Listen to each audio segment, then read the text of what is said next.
Hi guys, Becca Marion here. I just wanted to show you some things that I have learned since I went to this amazing sourdough workshop the other day. And I have made sourdough before. I've had a friend that has taught me how to make sourdough, and I've read books about sourdough, and I've read blogs about sourdough, and I've even made my own sourdough starter before. And you know, I've had different levels of success. Never been like wildly successful. Like I've seen some people with the most beautiful sourdough loaves and I'm like, oh, what happened? Probably partially because I always get a little gung-ho about, I'm gonna make it completely whole wheat, and now I'm gonna do spelt. Now I'm gonna do like super ancient grains, and now I'm gonna try gluten-free. So it's probably best to just do some tried and true first and then ease into that kind of thing. And I do already have plans for taking some of my sourdough starter and mixing in some different things and trying different things. But for now, some cool things that I learned. So one, I brought home a 102-year-old mother, sourdough mothered, and this is what you're gonna use you're gonna feed it and take good care of it, and then you're gonna use it to create something called a starter for your bread each time you wanna make bread. And this is something I had always skipped this step. I don't know if I didn't know to do it or if I just didn't think it was important and I could skip it. I can't even remember, but somehow I never ever did this before.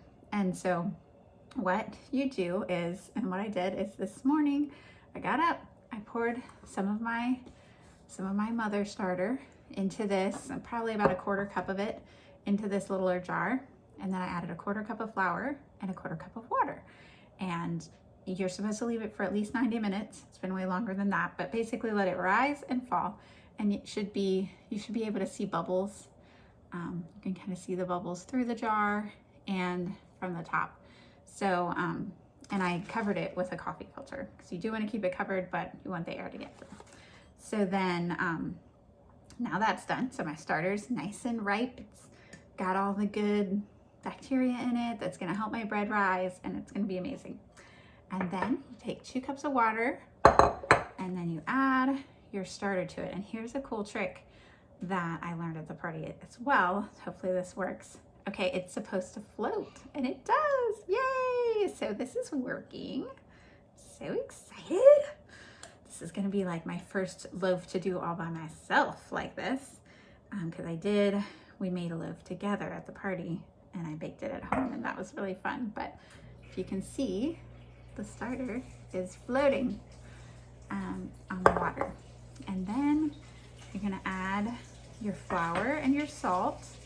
And at this point you would add any add-ins you wanted to add. So if you wanted to make, like add some herbs or add cheeses or anything like that, I think you would add that at this point. I'm just gonna make it plain Jane again because I'm trying to hold myself to doing a little bit of plain Jane before I go crazy. Okay, so I'm gonna add 4 cups of flour I think it's 4 cups.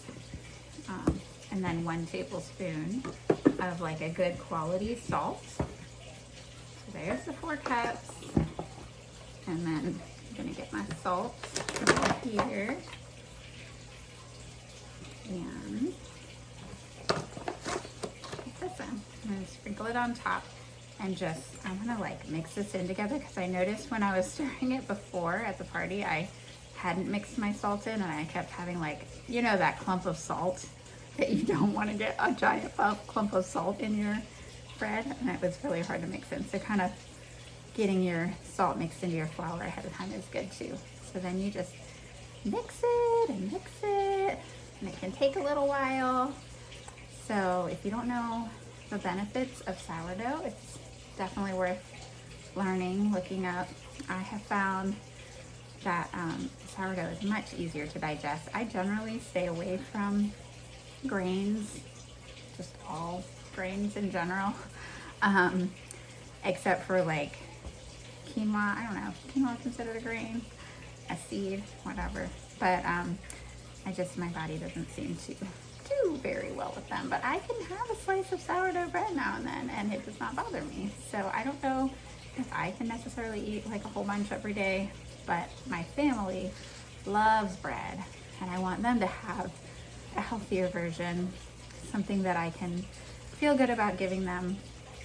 They do love white bread, which I prefer that it be whole wheat or something that's got more nutritional value, but from what I understand, even if you're just using plain Jane white flour, the bacteria in the sourdough starter working its way all through it actually adds so many good probiotics to your gut that help rebuild the good gut bacteria and help the lining of your gut to heal, that it's actually like a win in the end. So I'm like, all right, I'm gonna do it. So hopefully this will just be a wonderful asset to our family's health and something that I can have no mom guilt about. And it's not hard. It's just something you have to plan ahead for a little bit. It's actually quite easy, as you can see, to do sourdough. It's just the time. It's like, it's not a get her done in 2 hours type of bread, or even a 30-minute roll type of bread. It's a slow grow. So that's it. You just mix it, and you kind of want to do like a going around and flipping over motion, if you could see that. So you're doing that. And then I'm gonna cover this with a flour sack towel and let it sit for, I don't know, like an hour or so. And then I'm gonna come back and do this again, and then let it sit, and then come back and do this again. And in the end, it's supposed to be smooth and elastic.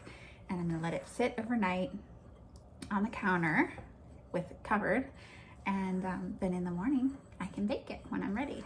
So, and it's not super picky, like, you don't have to bake it right away. The other day I didn't get mine baked until like noon or something, and it was still fine. It was great. So yeah, so it's not super picky about like as soon as you wake up you have to get in the oven. So that's nice. Yeah, I think that's all there is to that. And I'm actually gonna do a new starter so I can bake bread again tomorrow. And I think I'll do that. We'll see how that goes. But I'm just gonna pour a 1/4 cup off of my mother and add a 1/4 cup of flour and a 1/4 cup of water to each of these, and just keep feeding them, keep them healthy and happy, and we'll see how it goes. So I hope that's helpful to you. And if you want to start sourdough, it's always good to get a starter from a friend. You can also get a dehydrated starter online. And I would love to do, you know, sourdough workshops, pass on the love just like these wonderful ladies did for us. And I hope that you can do something new today and maybe make yourself some sourdough bread. All right, have a great day.